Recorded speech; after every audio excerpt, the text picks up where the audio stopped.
Hey, so in this video, we're going to go deep on the 90-day challenge. I'm going to show you why I'm doing this, my plan, the 4 strategies we're going to use for putting out different types of content. I'm going to show you how to get views on your second channel, how to track success, thumbnail styles, titles, planning, producing, and promoting.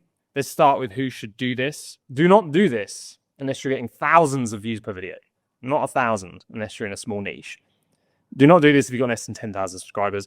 Probably under 25 is probably a bit too soon as well. Do not do this if you don't have time spare. So if you're a new channel, do not do this. You won't get anywhere. It will wreck results on both. If you have no existing following, you can't do this because we harness the existing one. If you have very little time, just come back and do this another day. All right, let's start with why I'm doing this. So I'm going to start a second channel because YouTube's algorithm's changing. YouTube's algorithm is rewarding you more than anything. It's scanning your videos to make sure they're not the same content as other videos in your niche. If they are, it's not valuing them enough, so why would it push them? So we're having to look at different strategies to make this work. And I think this is a better one than what currently exists. The idea is you make content on both channels. And the first channel is for growing, where we'll make stuff that sounds new all the time and play the YouTube game just to get views. The second channel is the one where we'll give the deep value and make the conversion content. So my plan for this is second channel is going to be very simple. We're going to try and get away with as little as possible, which I know you like the sound of. I don't want the work of 2 channels. I want the work of 1 channel and a bit. And I want the results. I want to grow my email list larger with more of the right types of buyers. And I want to grow my business. I want to generate awareness. So not necessarily just selling my offers, but just letting people know I've got some cool, new, innovative stuff coming along. I want to learn more about YouTube. That's probably my biggest priority. I want to learn more about my viewers. That's a massive priority. I want to dabble in different niches. And you talk about the same stuff over and over again. This second channel is a great place just to talk about something that you want to talk about with no problem getting low views. I want to do it because it's a little bit more fun. All right. So what's the second content channel strategy? We post simple videos designed for your perfect buyers without worrying about views. And we're going to try multiple options. So if you've seen the video on the channel about this, it's going to feel a little bit more repetitive. I'm going to go over it just quickly again. Don't skip it. So we're going to have 4 strategies. Strategy 1 is we're going to make more advanced content on our second channel. So the first channel will keep beginner friendly and optimized for views. The second channel, we're going to keep more advanced. Iman Ghazi has been doing this for ages. He's miles ahead of everyone else in the YouTube game. He still gets a lot of views, but in terms of Iman views, this is nothing. Like his other channel crushes it. But these videos are after multi-6, 7-figure owners to help them turn into 8-figure owners. And he goes deep. This is what we're going to try with. We're going to try advanced stuff that's perfect for our buyers. Go into deep systems, target the smaller audience, make it as high value as possible. Tips. Look, Iman's pretty good at this. He has like a diagram, like his production value is high because you can see here he's got this whole like vision board thing going on. Don't go to that level. He can do it because everything's outsourced. We want to keep things simple, but frameworks, diagrams, visuals on screen are very helpful. Don't get caught up in editing. Just my plan for editing is just to cut out any waffle.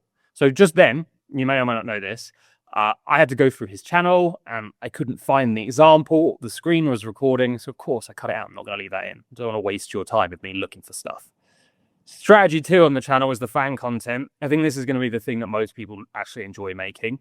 So this is best for creators who want to build deep audience trust. It's basically behind the scenes personal stuff. So Nick Shred's good at this. So listen, look, I don't pay for software anymore, engineers anymore. I build it. Answering your questions for 21 minutes. Here's how I feel hitting 30,000 subscribers. Like, just go and check out the channel in the link. You'll see what he's doing. It's very simple. Behind the scenes of lessons he's learned in life that are relevant to his niche.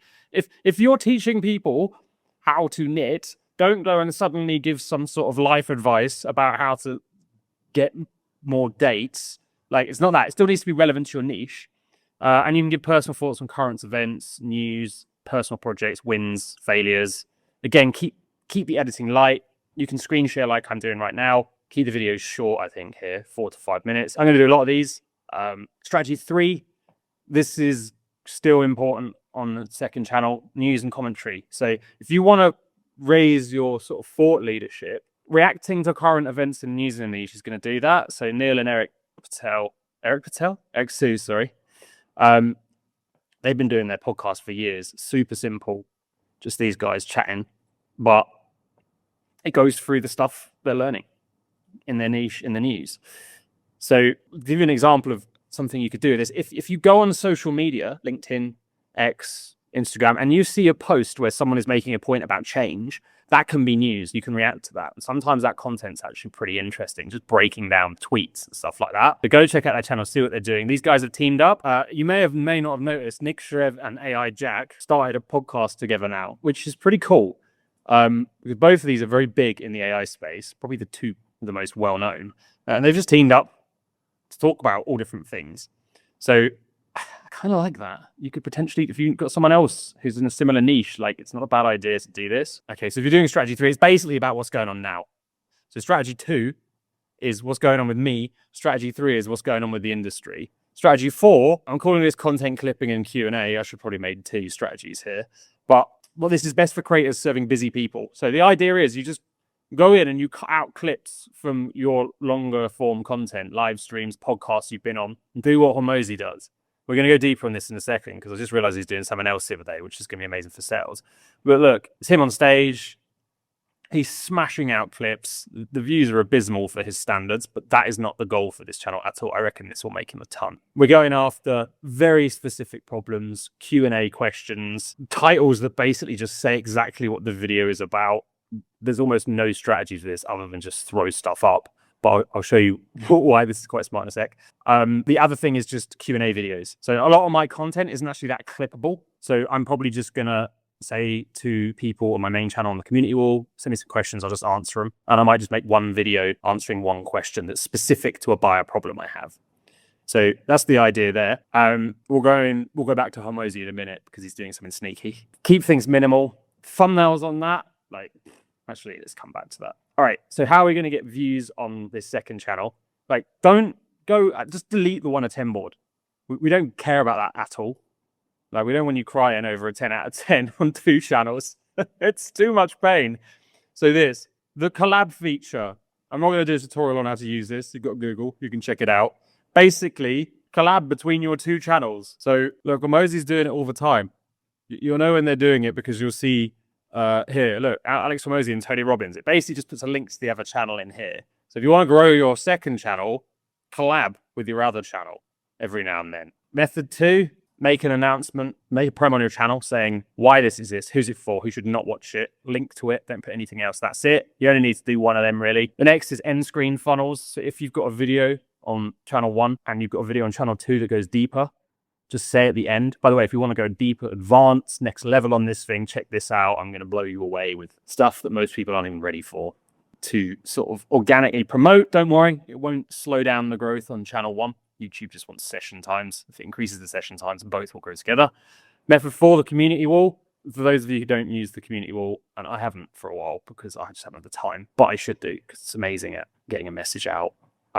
Post that you've started a second channel on here, promote it. You can promote new videos on your community wall if you want. Every new video you could promote. Just the idea is to get the right people over, not the wrong ones. Email. Just be careful with this. So unless you know for sure your email list is 100% right for the audience you want watching your second channel, do not do this. So what I mean by that is if you have built your email list from multiple sources and multiple types of people, this could cause more damage than good. I always tell people never email a new video to your list. This is dumb for so many reasons.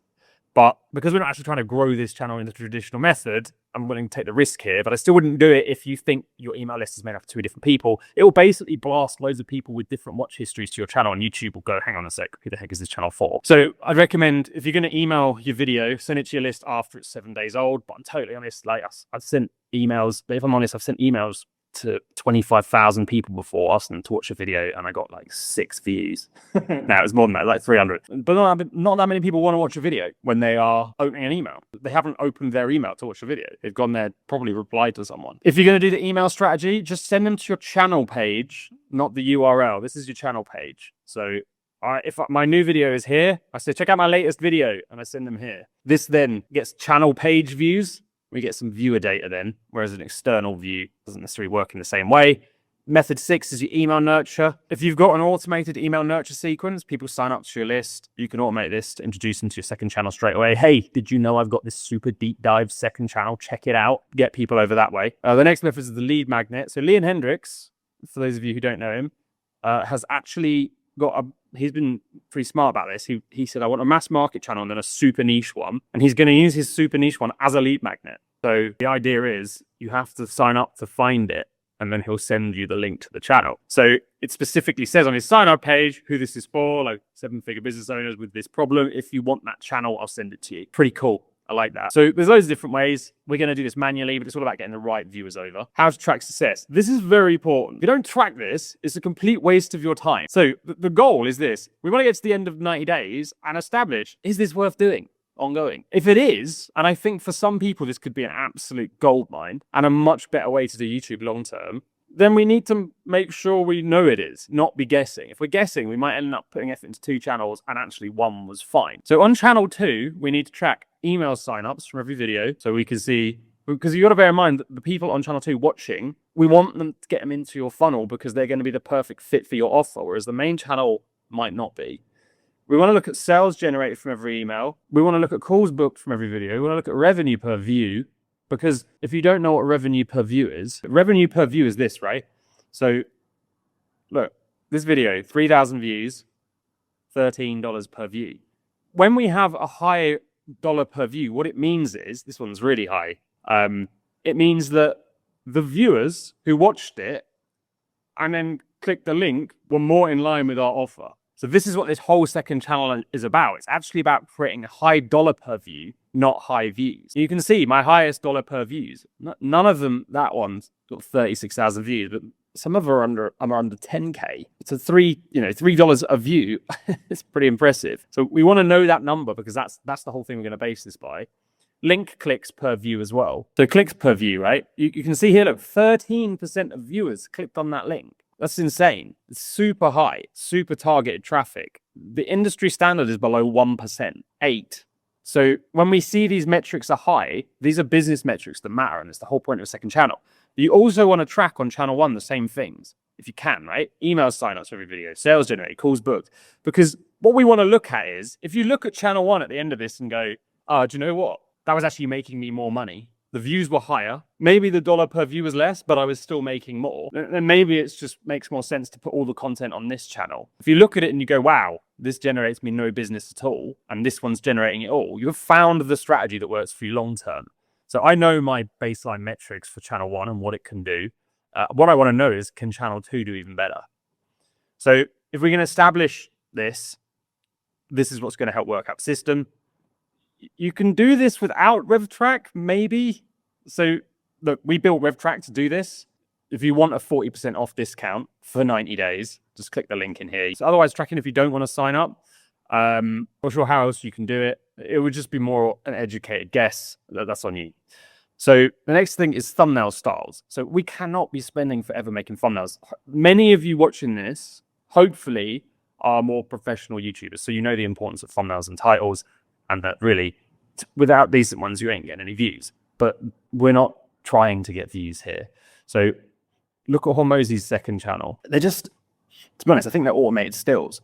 So my plan is, depending on how I produce the things, just to have a still from a video.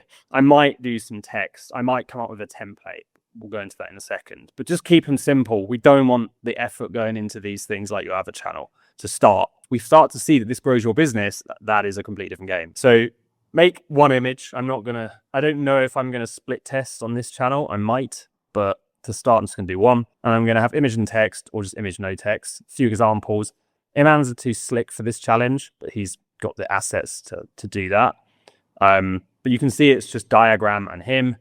This is more what I prefer. Just Iman outside, personal, feels authentic, relatable. I like that. Iman on his jet, looks good. Nick, just don't know where he is, but school logo, very simple, kind of basic looking thumbnail. This is another option I like, just face, text, that's it. Hormozi, just still, and then titles. So with anti-thumbnails, an anti-thumbnail is what I just showed you. It's basically like a low effort one that breaks the rules a lot of the time. Most of the importance is on the title. So Will Brown does good anti-thumbnails. They're just kind of like still looking. But what happens with an anti-thumbnail is when people see it, it breaks the pattern of over-design. And I'm not so keen on those ones. These ones, it's just boring. But then look at the title. It's exciting.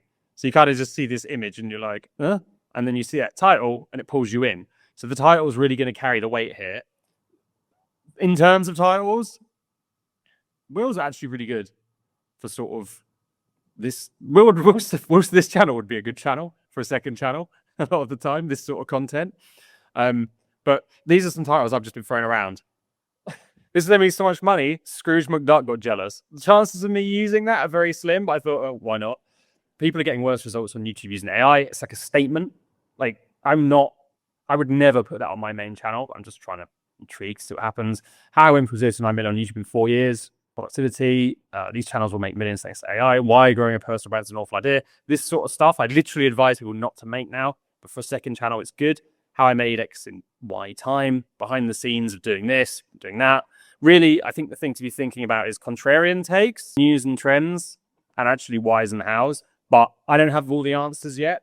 But all I know is we need to make the titles interesting because the other packaging won't be. Unless we're doing strategy, which is Hormozis, which is literally just say the flipping what the video is about in the most boring, obvious way.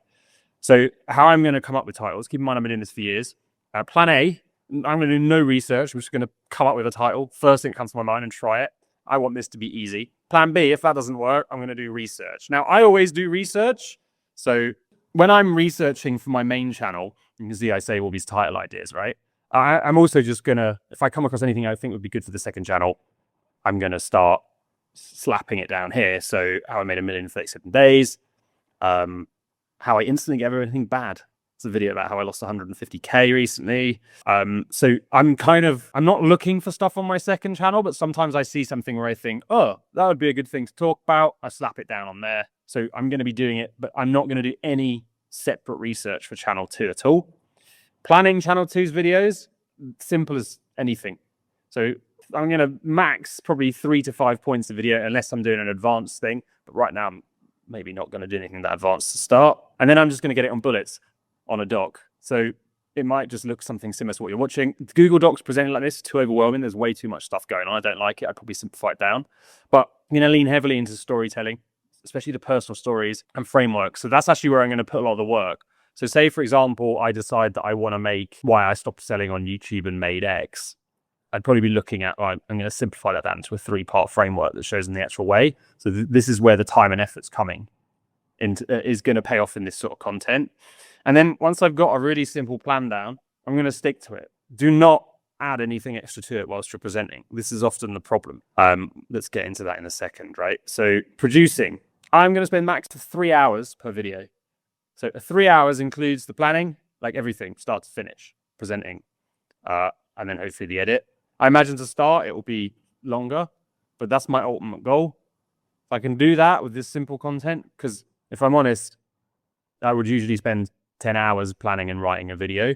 If I remove the ideation, the stuff that goes into positioning, it doesn't take me very long after that. So I'm cutting all of that stuff out because I'm not trying to get views, and that's where a lot of the views are at, as well as simplifying content, which this isn't going to be.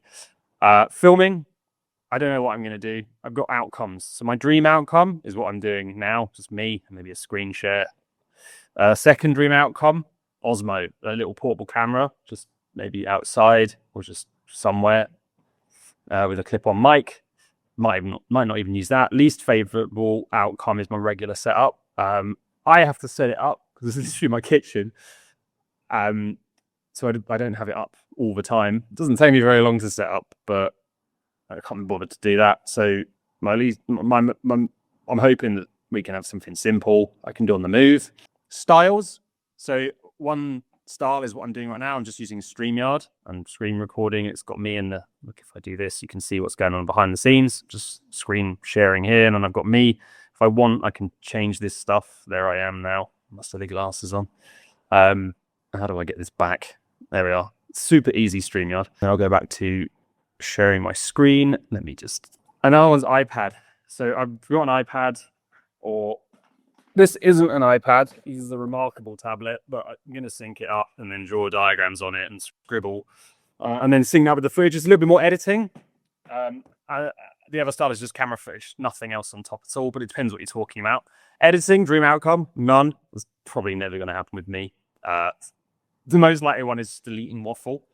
Hopefully, via drawing things live on an iPad, I'm going to be creating the visuals as I talk, which means I don't have to make them in the edit. I have to get an editor involved. So I'll just cut things out and sync it up. The least favorable outcome is just adding stuff, anything. I don't want to add any text or anything like that. So I'm going to try that approach first.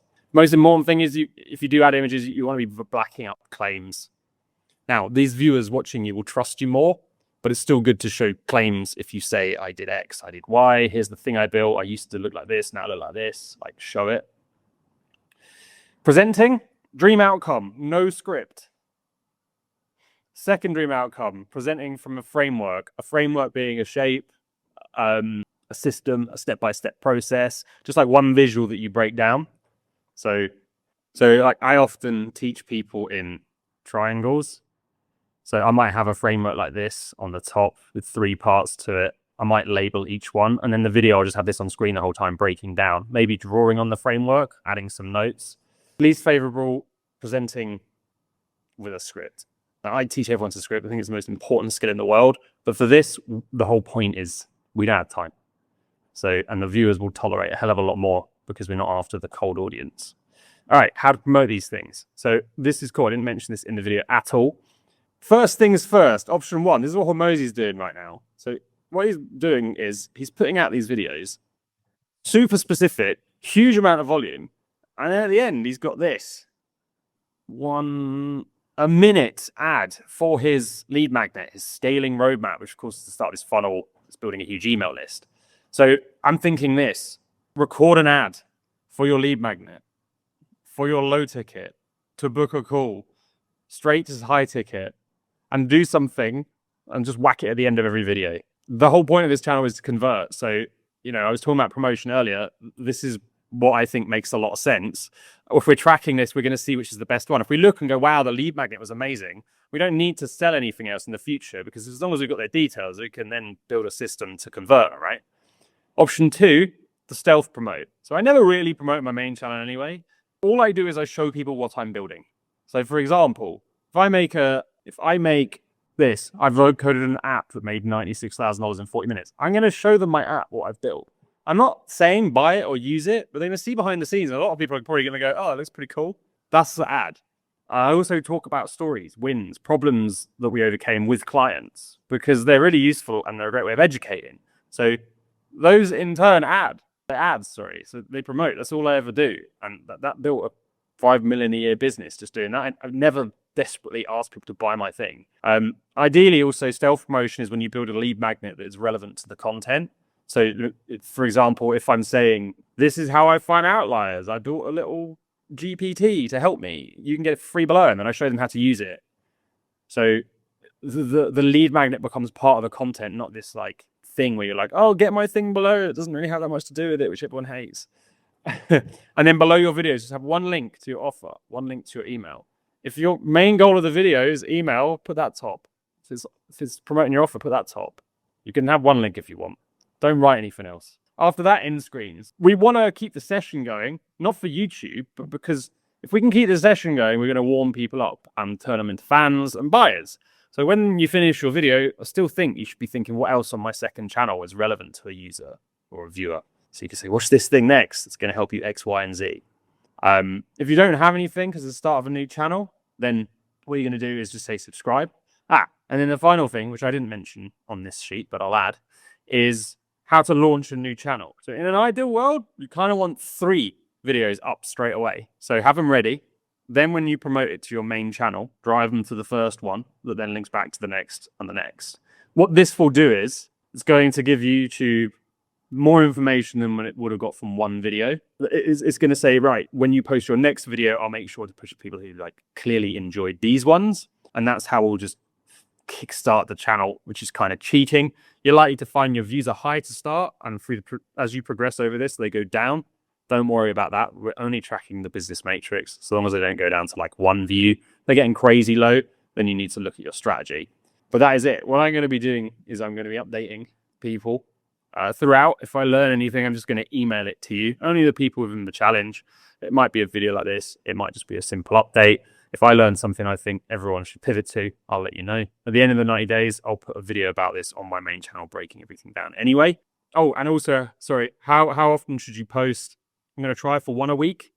if something comes to mind, it's easy to make, and I've got time, I'm just going to shoot it there and then and upload. So I might end up with 3 a week. I might not. But the thing is, the idea is often the hardest part. So we don't want to burn through them. But I think if you can aim for 1 a week, we will actually get enough data over the 90 days. I mean, how many weeks is that? It's 12 weeks, right? So 12 videos, so long as you've got an existing following driving traffic to it, shouldn't be a problem to learn some sort of lesson. I often do my tests in 90-day sprints. If we can double up the posting, we might learn a little bit more. Again, only if you've driven traffic from your other places. And that's kind of it. Good luck.